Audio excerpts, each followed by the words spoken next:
Hi, this is Kara from the Special Needs Mom podcast. And this is Angela from Especially Organized, Sensible Solutions for Special Needs Moms. We have this heart for special needs moms. And so we thought, you know what, let's combine forces. And we have come up with what we're calling the Purge Party. And you can pretty much guess what it is. It's a party where we're going to come together and we're going to purge or, in general, accomplish a goal, a small goal together. So we have set this for January 27th, starting at 8 o'clock for my Pacific Coast people. Which means 11 o'clock for all of you on the East Coast. So this is an opportunity. If you have something on your to-do list that has just been stuck there and you are wanting to move it up on the list, you're wanting to tackle, maybe it's a space or an area of your home or a category in your home that has just needed a little time and attention. This is your opportunity for you to be online with us while you work and have access for us to help you answer your questions, help guide you, and just serve you for those 2 hours. Yeah, exactly. And I think you can tell like what we've designed is just this very high level of support for that project that you just haven't been able to tackle on your own. The thing that we are envisioning is that you get to leave this purge party feeling so accomplished because you did the thing. You started the year off getting that thing done that you were stuck on last year. And so it's a momentum builder, if you will. You can go ahead and sign up. We have a link ready for you, and we are offering this for $40 for the whole experience. Absolutely. And we hope you'll join us. I think it's going to be really fun. It's going to be a great group of moms of special needs kids. So we all get each other. We all have an understanding of what it's like to have something on our to-do list, but just we haven't been able to tackle it yet. So I hope that you will join us. We're super excited to bring this to you, and we are thrilled to work with you. All right. We'll see you all there.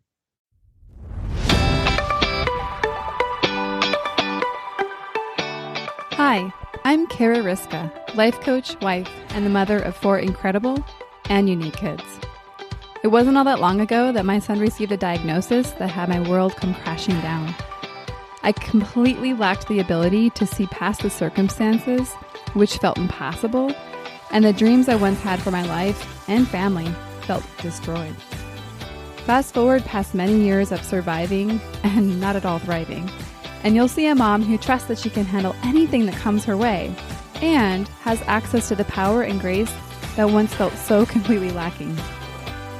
I started the Special Needs Mom podcast to create connection and community with moms who find themselves up against what feels impossible. My intention is to spark the flare of possibility in your own life and rekindle the dreams that you hold impossible now. This isn't a podcast about your special needs child.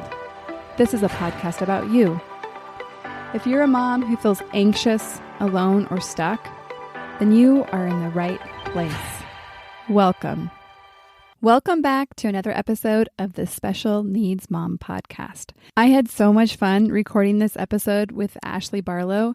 It was kind of like we just jumped right into conversation, almost like when you meet a really good friend for coffee that you haven't seen for a long time. You just like have so many things to talk about. You jump in and you barely even say hi. That was pretty much how our conversation started. So this episode actually just jumps right into the middle of a conversation. I thought it would be fun to just let you guys listen in to our coffee shop conversation. And we talk about hard things. We talk about times when I was on WIC. We talk about accepting help. We talk about pushing versus accepting. And then we get into the good stuff with Ashley, and we talk about IEPs. And then actually, this is going to be a 2-part episode where next week the second part will be released, and that's where we get even deeper into IEPs. So you'll have to wait a little bit, but it's worth the wait. And let me tell you a little bit about who Ashley is. Ashley is an attorney licensed in Kentucky and Ohio, and she focuses on special education. She does divorces as well, but her focus is working with kids and parents just like us. She was a teacher before she went to law school. And, she probably still fires up her laminator at least once a week as she parents 2 boys. One of her children has Down syndrome, and the other is his brother. Ashley parents a child with, and she probably still at least laminates She was a teacher before she went to law school, and she parents 2 children. One of her children has Down syndrome, which means that she gets to be both the experience of being a mom with a child with special needs, and she gets to support parents just like us. Ashley's mission is to empower, inspire, and build confidence in IEP team members by providing a framework that joins the legal principles of special education with the interests and values of everybody at the IEP table. She brings a ton of experience to parents and to community, and she's actually just started a new venture to specifically support us in a different way. So without further delay, let's get started. Jump right in. Come join us for a cup of coffee. Really fun story about Glennon Doyle. She did this thing. I don't even know what it was called, but it was like late at night. Let's call this 8 years ago. So my son would have been then kind of barely out of, I don't know if you know his story, but he is a brain tumor survivor. Yeah. And so we were very much still in survival. And I must have been reading something on my phone late at night. And I don't stay up late, so that was in itself funny. But she had this like Christmas swap thing where she called moms to like put forward a need, and then other moms or people would fulfill the need. And it was like this like amazing just like commingling of generosity and need. Yeah. And this is not typical for me, but I was like, I need some love right now. And so I put my name in, and basically I think I just said I would love like a pair of earrings or a purse. Like we were so poor at that time. Yeah. And for her then to do this organization. So then what happened is I had a handful of people that I never met send me all these beautiful things. So there was this green purse I got, and these feather earrings, and a couple other just little things that for me as a mom, like made me like, I just feel like it brought back my dignity. Like in a sense, like we were in a season where I just felt like I did not feel like I had anything left. Right. All the resources we had were kind of going towards survival. And so it was just, oh my gosh, it like meant so much. And so now I'm still like Facebook friends with one of the women who sent me something. And I'm like, one day it'd be so fun to like visit her and remind her of like, I don't even know if she knows how much that meant, but it was a beautiful right. Moment. Well, and that's what is so relatable about so many of those people on the internet is that they literally do things because they have been in a position like we are in from time to time in our lives. They do these things that are so relatable. So like you just wanted earrings or a purse to make you feel like a girl again. Like sometimes when we are working so hard to raise our kids with medical needs and developmental disabilities and, you know, all kinds of other needs, we get lost. Just our need for a new pair of earrings is totally lost, right? Totally. And there was times where financially we were on like government assistance. So specifically in our area at WIC, I think that's federal. I don't think that's state. And I don't live in an area where, I don't know how to say this politically correct. I'm just going to say it how I say it. I don't live in an area where a lot of Caucasian educated people are on WIC. Yeah. I don't look like someone that you would typically classify. And I'm not saying this is right, but I'm just saying this is my experience. Yeah. So I'd be at these like really fancy grocery stores with my WIC coupons and feeling so like, and the cashiers are like, what are these? Like, we're not used to working with these. And like, yeah, totally. And just like feeling like, oh my gosh, like this is the worst. And I remember also at that time reading a post from a mom that was in a similar situation. And she talked about like just buying a jar of nail polish and like how much it meant to like just have something that like had a resemblance of what for her meant like her beauty or like the life that maybe she once had. And I don't know. So I've had a lot of. Yeah, no, I mean, I can completely empathize with that. So when my son was 18 months old, so our like traumatic experiences are as follows. Get ready. So when I was 15, I was in a gasoline explosion. My wave runner exploded and I have 4 compressed vertebrae. So holy mackerel. Holy mackerel. All of the stuff that goes with that. And compression fractures don't heal. So I always have 4 broken vertebrae. And then my husband, well, so then, whatever, I don't know, 20 years later, whatever, we had our son who has Down syndrome, and we didn't have a prenatal diagnosis. It wouldn't have made a difference for us, but, we had this really shocking diagnosis on top of a baby. And so then when he was 18 months old, my husband had cancer on his spinal cord. Oh my gosh. So we had, in that time period of our lives, I was building my law practice. So I had been an attorney for 4 years. I was a teacher before I went to law school. So we had already taken a bump in adult life to go to law school and to pay for that.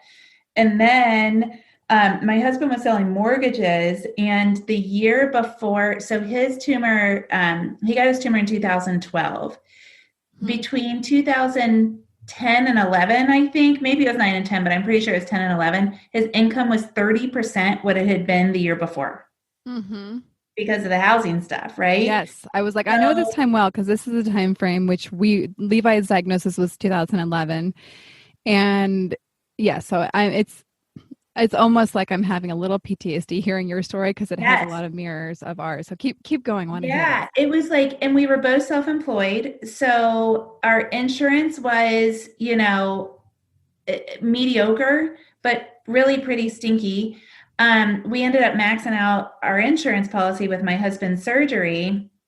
And so we went to the Cleveland Clinic for care because we didn't like anybody here in Cincinnati. Like, we were 35 years old and we were hearing the word oncologist, and you had to hear it too. Like, you had a baby in your arms and they're talking to you about oncology, like, and they didn't have any bedside manner to talk to us about it. Nobody had any confidence they could get his entire tumor.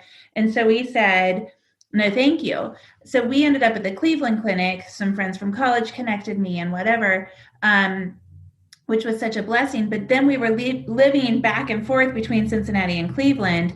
And so financially speaking, I had a brand new law practice, essentially. We had a child with a disability that was taking me away from my law practice for therapies and whatnot. And then we were going back and forth to Cleveland for his preoperative care, his operative care, and then his post-op care. And we then maxed out our insurance. Maxed out meaning like they're like, we're good, we're done, kind of thing. Yeah, now you owe us tens of thousands of dollars. I actually didn't, because when I hear maxed out, I hear like what we've done is like when we had a high deductible, we're like we would get maxed out that, but then it'd be great because after that everything would be covered. In our situation, it does not sound like it was that way. Wow. No, it was like, we'll cover up to, I don't even remember what it was, like $350,000 or something. And then we had to cover everything on top of that. And it took a year for the actual number to like settle down. It would go from 8,000 to 300,000 to 0 to 125,000. And we're like, okay. And I would call every month and say, I'll give you $50 so that you don't send me to collections. I have $50. How does that sound? Literally, so this is how bad it was. I remember I was driving home from the Cleveland Clinic and all of a sudden realized in 2012, we didn't just get on Amazon to like order something, and I realized that we didn't have a really comfortable, solid chair for him in our bedroom.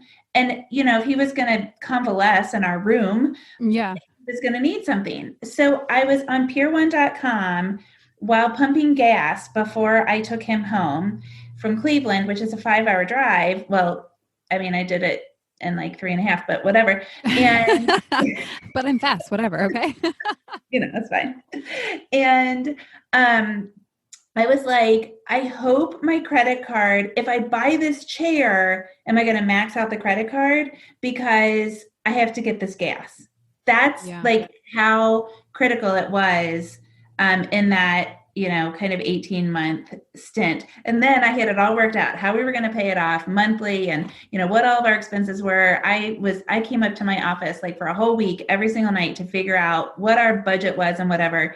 And my husband goes, oh yeah, my lease is running up in December and I need a new car. Oh, you're like, no, I have to recalculate everything. I said, you can't, you have to walk. Out loud. You're going to have to walk. I'm sorry. I hope your spine's okay. You're just going to have to figure out how to walk. Now that you can walk, you have to. Oh my gosh. I mean, we're laughing about this, but I know what it's like. I remember there was, I'm going to say probably years that I would go to sleep at night and just feel so hopeless. So hopeless. Yeah. When you're in that place, when you're like, I don't know how we're going to pay for this. And this is like medical deductibles. It's not like a cool vacation. It's so easy to get blinded by like the action, by what feels like immovable obstacles. Mm-hmm. And they're not immovable. We know that. But like when you're in it, it's so hard to see out of it. And actually that's one like thing I want this podcast to be is like for people that are still in that place, like that very sometimes long, deep valley of darkness, that like there is an end to it. Yeah. It may not be the end, like it may not be exactly like, oh, everything's perfect now. Maybe accepting like a new life that you never thought you'd have. But there is an end. Well, and there's peaks and valleys too, right? Yeah. Like I think it's really important to lean into those really uncomfortable feelings, to get mad. I am not a person that naturally gets mad. And so when I first started getting mad, it was an unnatural feeling. And I had to sit and wait to be comfortable with being mad about what life gave to me, because I was taught to be Pollyanna optimistic, and that's the way God made me anyway. And then, but it's not just getting mad. Like it's okay to feel sorry for yourself. It's okay to be humble and to accept help like WIC, or to accept help like a friend offering to drive your kid to practice, because maybe you can do it, but you're just too tired to do it. I love what you put in there. Maybe you can do it, but maybe you're just tired. And I think that's the thing is I think so much, I know that I struggle with like accepting help. I'm like, well, technically I could do it,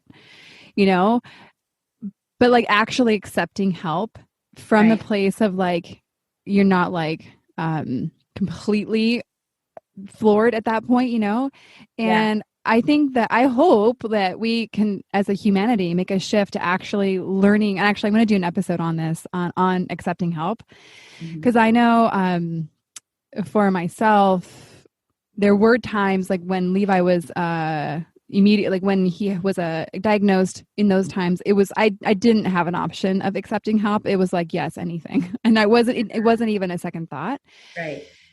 But that got tiring. Mm-hmm. Like you get like actually like it's very hard and humbling to be in that place. And while I'm so thankful for all the help, I was like, okay, like when's this part end? When do I get to help again? Just because that culturally is, I think the thing is like we feel better about that than we do about receiving. And then it was like a couple years later. So like I'm just going to put this in there because I think it's kind of funny to hear these stories all together. So our quick story is that in July of 2011, my husband quit his job with amazing health insurance to open his own business. Oh my gosh. At the end of July, beginning of August 2011 is when my son got diagnosed. So we're like, well, we had so that was just not good timing. I was also 10 weeks pregnant with my third son. And so that was kind of like not great circumstances. And then just to like add on to like the story that you're like, is that real life? Is then when we got out of the hospital, I'm like, okay, well now we got to keep on living our life. I'm like, I got to go back to work. They're like, well, sorry about that, but you don't have a job anymore. They laid me off.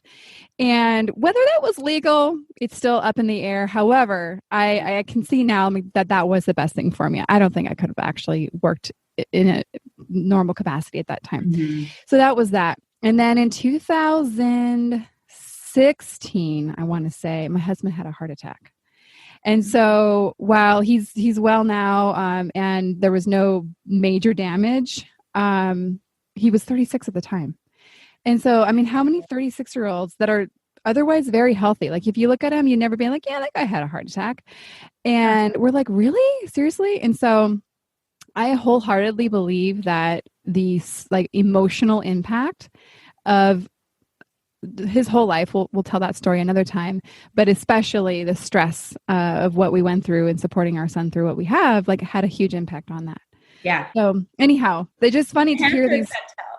Because if you don't, I said, so you have to accept help because the stress that we have on a day-to-day basis is absolutely exhausting. And I always tell my friends, sometimes I'll I'll host book club and we'll read a book about illness or disability or something. And people, I had a friend cry one time. I don't know. Do you know Kelly Hampton? No, doesn't ring a bell. Oh my gosh. She wrote this book called Bloom, like Bloom Where You're Planted. She has a daughter with Down syndrome, and she wrote a story kind of about, I think it's really about her first year of life, but it's just got all these great little nuggets. And Kelly is a photographer too. So she has this gorgeous blog, and her Instagram is just really inspirational. I mean, almost every single day she writes something that is just like totally hits to your core. She's phenomenal. And so one time I had a book club where everybody read her book. And then if you bought so many copies, you got to Zoom in with her. And so she came, and one of my friends cried, and she said, I feel like such a terrible friend because I in reading this book, I didn't realize all of the emotional stuff that you were going through, in addition to going to the doctor and going to therapies and all of those things. And I mean, just the fact that she cried, I said, no, you're plenty good of a friend. Like you have the capacity for that kind of understanding, and that's enough.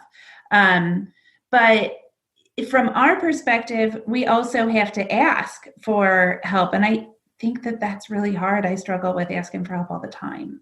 It's so hard because there's two components. It's like knowing, well, like there's a lot. It's being aware enough to actually know that you need help. Then it's saying, okay, well, what? Because I think the go-to easy answer is, I know I need help, but like no one can help me with this. I've got to do it alone. Like you in our brains, we're like, nobody can take this off my plate. Like we're not actually very creative. Like we stop pretty quickly in the brainstorm idea or brainstorm experience of asking for help. So it's like you have to like be aware that you need help, then figure out what to ask for, and then actually be willing to ask for it. And so even part of this, like as I'm thinking, I was like, okay, if actually the creativity and like knowing what to ask for is where we get stuck, like maybe that's the ask. Maybe, hey friend, like I know I need help. I don't know how. I don't know what I need help with. Can you sit down and like brainstorm with me? Or like just hear what I'm struggling with and recognize I think I have to do it all on my own, but like help me see beyond that. You know, like there's a huge value there. And that, you know, I think most friends would be able to do that. Well, yeah, if they get you, right? Because I mean, think about how we started this conversation. We had been talking 5 seconds and we were already talking about how we were already talking like 75 layers into the onion, right? Because that's what we do, because we don't have time for fluff. We don't like fluff. I remember saying to somebody one time, I just want to care about Bruce Jenner. I want to care about Caitlyn Jenner. Like, when do I get to read Us Weekly again? I was like, I don't even know who that is. I think I'm probably, I'm not, all the famous people. I'm like, I think I'm supposed to know who you are. I just can't put a face to that or name to that face. I'm so sorry. Right. And like, you know, I go to, and I've never really been a TV person, but on the rare occasion that I get to go to dinner with another couple and my husband, or that we go to, you know, a party or get together or something, I find that other parents have such little, that they're totally overwhelmed with the things I want to talk about, because it's not an intensity, it's a depth that I have because of the perspective and the experiences that I've had in my life. So yes, friends want to help us, but sometimes we kind of overwhelm them with the gravity of the things that we talk about or the things that we need and that sort of thing. And that's something that I actually work on as a friend, is not overwhelming people and like lightening it up every once in a while. Well, I think what you're talking about is basically what I call holding space for people, right? So like I think what I'm hearing from you is like you really just want people to hold space for where you're at, for you processing your life and sharing your life exactly how it is with other people. And a lot of people, so holding space is actually just being a container for that, allowing somebody to show up exactly as they are or are not, and not trying to fix or change them or show them how they could do it differently or say, have you tried this? Unless they're asking for that. That's a different conversation. But I think I mean, that's something I do as a coach, is like actually just hold space for people. Even if that's all I do, then there's huge value in that. We don't even know the value of that because we're not used to doing it anymore. Yeah, that's really beautiful. And you're right, we go so fast. And if there's one thing that this pandemic has taught me, it's that the speed at which our family was going was really debilitating to my Jack. He is so much happier, and his progress on all things, academics, behavior, adaptive skills, has skyrocketed since we've been home. And I mean, we've been home because he's medically pretty susceptible to complications from COVID. We've slowed down and he has blossomed. It's crazy to see. That's so good to hear. And it's things that you would never have known that had you not been forced into this, I think what we could all agree is an undesirable situation. But you'd never know. And so it's like, these are the gifts that come out of horrible things. So I want to hear a little bit more about what you're doing. And I think this is a new business for you. So you practice law, right? Yes. And all different types, but specifically you do advocacy or I don't know what you call it. That's right. What's the legal way to say this? Well, what I mainly do is my entire practice centers around people with disabilities and families of people with disabilities. So the bulk of my work is special education, advocacy, and legal representation. So helping families get IEPs, develop IEPs, and implement them. And then, of course, if we have to go to due process to the court procedure, then I would help them along that way too and represent them. And then I also do divorce work, and most of my divorces have kids with disabilities in them. And then I do estate planning for families that have kids with special needs, like, special needs estate plans and that sort of thing. So, but the bulk, way over 50% of what I do is special education support. And so that's where the new business was born. And before, I want to hear about the new business, but I have a quick, just a curiosity question. So I've heard that statistically, families that have child with medical issues, I don't know if that's the right way to say it, but medical challenges or special needs have a higher divorce rate. Do you know the numbers on that? Yeah, so I don't think that's accurate. I think that statistically, the number of families that divorce with and without kids with disabilities and medical issues is the same. But so if you look at families, is the same as the American divorce rate. Got it. But the American divorce rate involves a lot of people that don't have kids. So if you look at divorces of people that have kids, then I think the statistic holds true, that there are more families with kids that divorce if they have people with disabilities or medical considerations. And my gosh, can you and I relate to that? Yeah. Oh my gosh. I feel like I have a very, very healthy marriage, but we have discussions, we have disagreements, we feel, you're pulled in so many different directions as a parent of a child with a disability. And you, like we were just talking about, you don't lose your identity, but you have to work darn hard to find your identity on a daily basis. And there are days that you get lost and days that you need other people to say, hey, I see you and I value you and you're great. And if you look to your spouse every single time for that, you aren't going to get it because they're feeling the same way that you're feeling.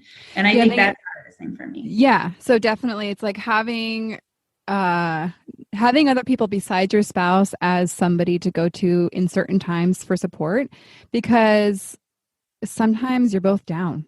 Sometimes you're facing the same situation and you don't necessarily, it's like in an ideal situation, we'd be like, okay, well, when you're up, I'm down, and we kind of help each other through it. And that happens a lot, but not always. And so if you're reliant on that person to be the person, then you could be out of luck. So I definitely agree, is having a deep bench when it comes to people that can support you emotionally and in all the other ways that we need support. So, okay. So now tell me about your new business that was born during COVID. Is that correct? Born during COVID?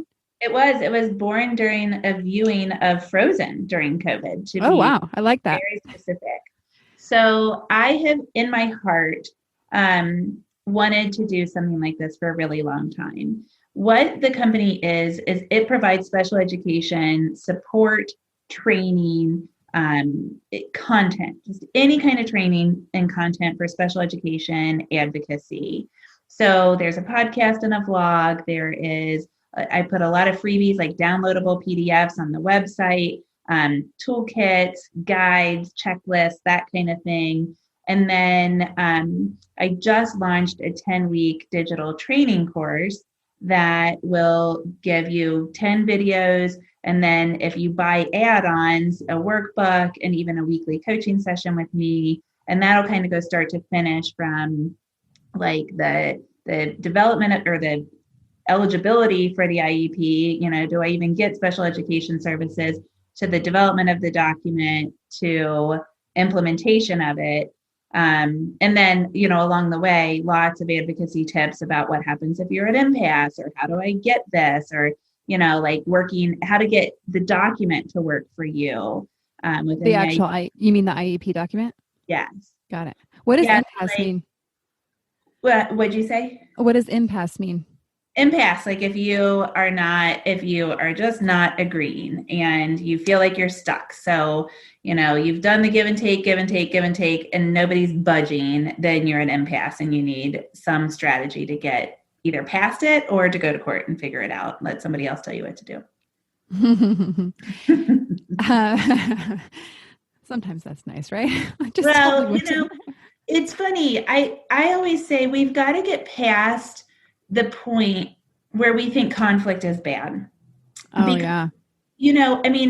I am not an attorney that takes people to court. I am known as an attorney that doesn't take people to court. And I always wonder when that's going to start working to my detriment, when other attorneys are going to be like, am I going to get a reputation for being afraid of going to court or something like that? But here I am in a public forum saying that that's a fear. And I say it out loud because it doesn't happen. People know that my values, what I preach, is to stay out of court because I can't handle the stress as a human. When we redid our kitchen, my hair was falling out in clumps.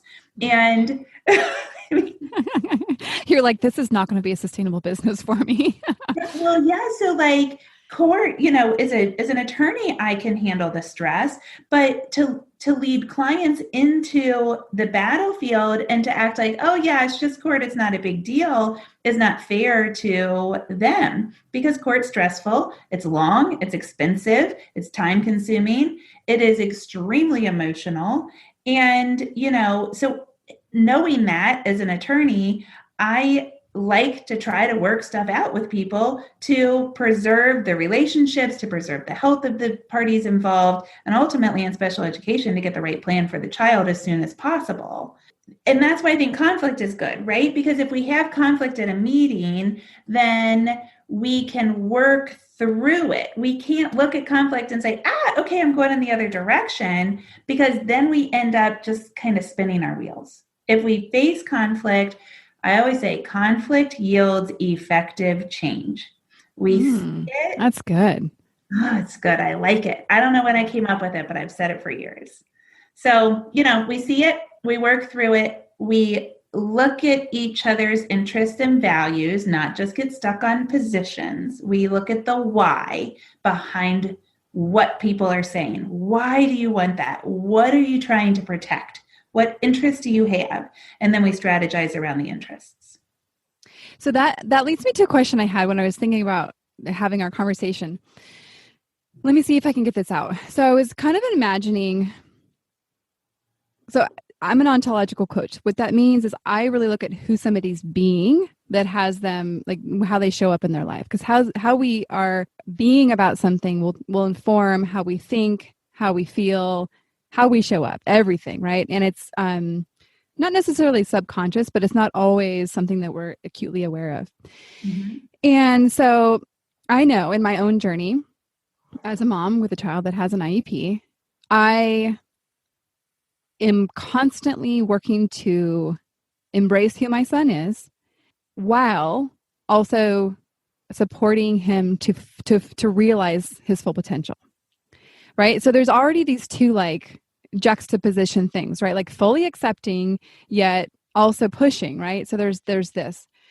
And I feel like for myself, sometimes it feels like if I fully accept, then we will then sacrifice the like continuing to want to learn, right? Because if you're like, well, he's great how he is, it's not that. No, I understand. Yeah.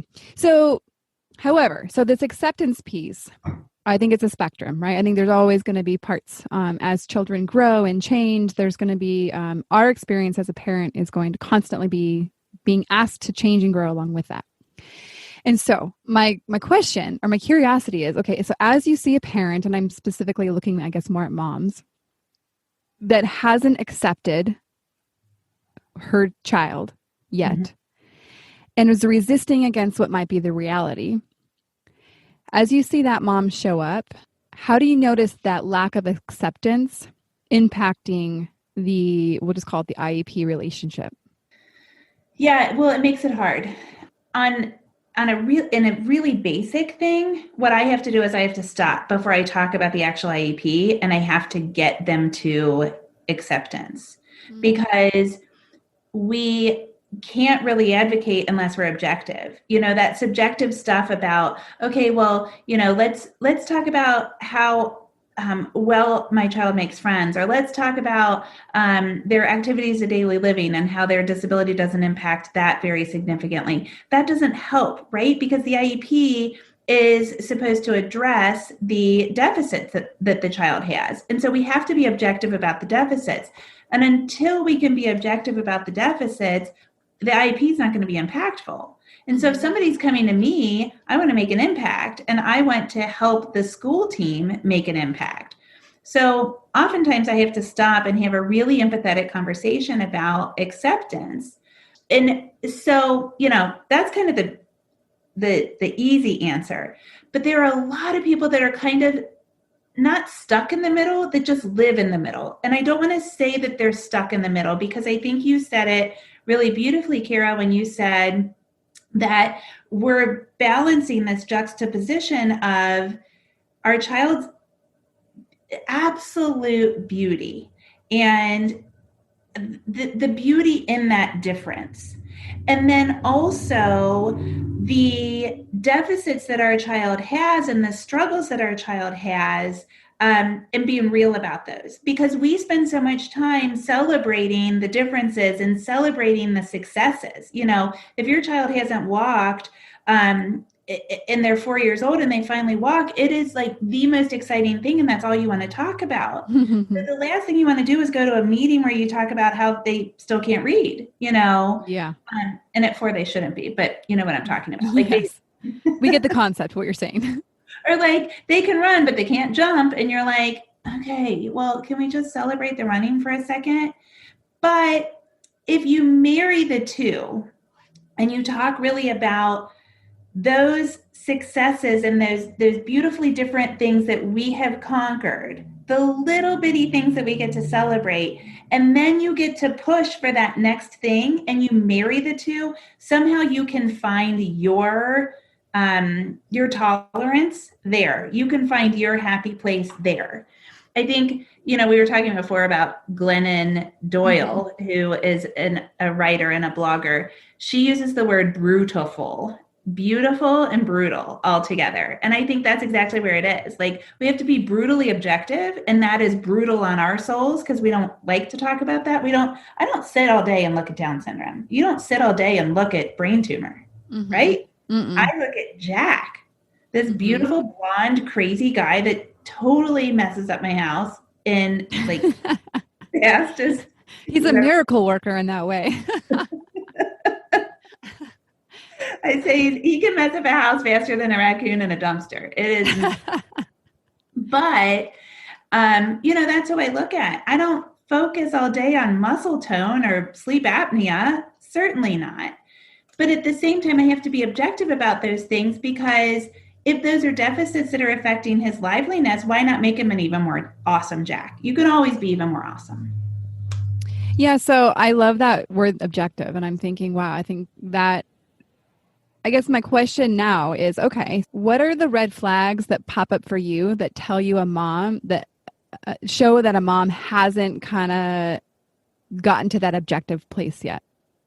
A lot of times they will outright say that they don't like the diagnosis, or they'll say that it wasn't like really a diagnosis. And I'm like, okay, well, let me see the paperwork, because, there's like this coding thing that happens. Or they'll say, well, so-and-so will say that everybody has dyslexia. I think the biggest thing that's the biggest unobvious red flag is when they haven't done anything. So this happens a lot in the dyslexia community, where people will get the diagnosis of having a specific learning disability, but then they haven't asked for the IEP, or they've asked for the IEP, they've been denied, and then they just kind of rest on their laurels. And then they come to me and say, my child's in 8th grade and reading at a 2nd grade level. And so now they can't access their science curriculum because they have to independently read in 8th grade. They have to read for content. And, it makes it hard to get started if they haven't gotten on the bandwagon and educated themselves about dyslexia. Yeah. And I can see that in action, or like avoidance, right? Ultimately, whatever it is that the diagnosis brought up for that parent didn't bring up feelings that they wanted to be with. And so one of the ways that we as humans deal with that is we avoid them. You were talking earlier about being like learning to feel mad. And I think that that's essentially like there's certain feelings that we as humans that we just don't like feeling. Yeah. They feel very uncomfortable for us, and we're very practiced at avoiding them. So I could see how that would totally play, like be a flag. So anyhow, I guess the reason I'm asking that question is I want us to know our own flags, right? So like if there's something that we're avoiding doing, such as calling that doctor or seeking out an additional therapist, it's an opportunity to kind of inquire and be like, hey, well, what is it beyond the easy answer of, oh, I don't have time, that actually might be impacting our own actions. So that's a good one. Any other red flags that you can think of? People bounce around. They will say, well, we went to Tennessee, but I didn't like that neuropsychologist. So then we went to Indiana, and then we moved to Northern Indiana. So we were close to Michigan, and we went there. And it's not, I love second opinions. I love as much information as we can have. But again, we go back to that word objective. So the information, if you don't like it, great, go tease it out with somebody else or go have somebody reconcile it. But when people are kind of like, when I can tell that they have several different diagnoses that all kind of circle around the same thing, if they're all specific learning disability diagnoses, I'm like, okay, well, then let's just accept the fact that we've got some specific learning disability. And now we can talk about strategies to help to ameliorate those learning difficulties.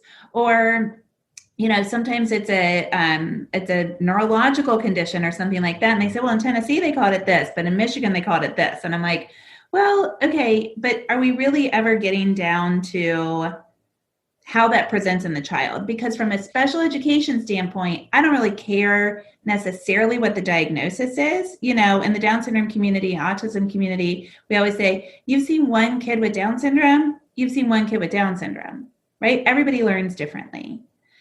Down syndrome, autism, CP, those conditions affect everybody differently. And I love that autism has that spectrum disorder because it is a spectrum and it affects people across a spectrum.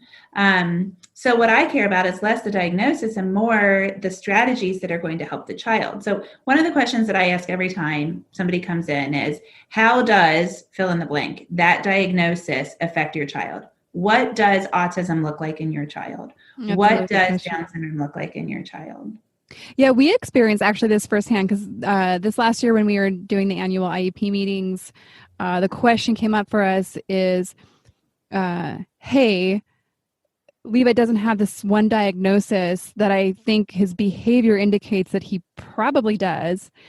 And my husband and I were thinking, okay, like we get him this diagnosis, then our intention was maybe it gets him access to different type of help or something. We wanted more help. So bottom line, we were fishing. But the school psychologist said, yeah, like we could do that, but it's not going to change how we're helping him. Mm-hmm. And we kind of realized, oh, okay, like we're already doing everything that, whether he has that specific diagnosis or not, like we're still doing everything the same. And so like the diagnosis in that case doesn't matter. It didn't get him access to more care. Cause I mean, that's what we're thinking. Oh, like we're going to unlock this mine of care that he's not already getting, which wasn't the case. And I have a question for you along those lines. So we have a lot of friends that have had neurological events that have, traumatic brain injuries, brain tumors, those sorts of things. And they knew their children with typical abilities before that event, before the first seizure, before the traumatic brain injury, that sort of thing. And so I'm curious if that's your experience. And then if it is, how that has impacted your acceptance since we're on that topic here. In our case, not really, because Levi was 2 and 3 months when he was diagnosed. So quite young. And so from a personality standpoint, I would say like his personality is completely the same, that he is the same person that he was prior to the tumor. His, I don't want to say with the exception, because it's not his personality, but I would say from a social pragmatic standpoint, he's probably not the same person as he was before because he does have frontal lobe damage. And, and then there's a lot of other things that definitely changed and it's clear before and after, but we're not able to distinguish much more than that. Okay. Yeah. I mean, I think I've talked to parents about this. I know it's not just that I think that really impacts your ability to really accept things because you think about that child that was riding the bike right before the accident or, the child that was water skiing before the accident in every single one of those IEP meetings. So kind of, to carry that forward. What's your IEP journey been like? Well, quickly closing that conversation real quick. I think the conversation I had before this was with Rosalie Mastler. That episode actually went live today. Her son lost his foot and lower limb from a dog accident. Mm-hmm. And dog accident? Yeah, dog bite. And so at age 4.5. And so there's a clear before and after with them as well. And she posted something recently. Oh, it was a picture of her son prior to the accident. It was interesting how I related to that. When I saw it, it made me think of when I would see photos of my son before his surgery. So in my son's case, he has all of his limbs, but he has hemiplegia. So much like a lot of children with CP, he has left side weakness. And so his body is not the same body that he had. I mean, physically, yes, but it doesn't work the same way that it did before his surgery. So when I would see pictures of his hand and his foot prior, like, videos that we had, it was like looking at a picture of a relative that I dearly loved that wasn't alive anymore, that had gone, that wasn't available. And it was sad, really sad. And this is where we're going to press pause for today. Next week, we continue with the IEP conversation. It was so valuable to me, and I know you're going to love it. So make sure you check back in next week as we continue on the IEP conversation and a lot more. Thank you so much for joining. One more thing before we officially wrap up this show. Sometimes when I'm listening to podcasts, I have the experience of wanting more. I'm listening at the very end thinking, I sure wish that episode didn't end. I invite you, if you feel in any way the same way, I invite you to the Special Needs Mom podcast community, which is a free group that I host on Facebook, where we as a community of fellow moms who listen to this podcast and are experiencing life in similar shoes, get to talk to one another, get to share stories, get to actually interact. I hope you'll consider joining. See you over there.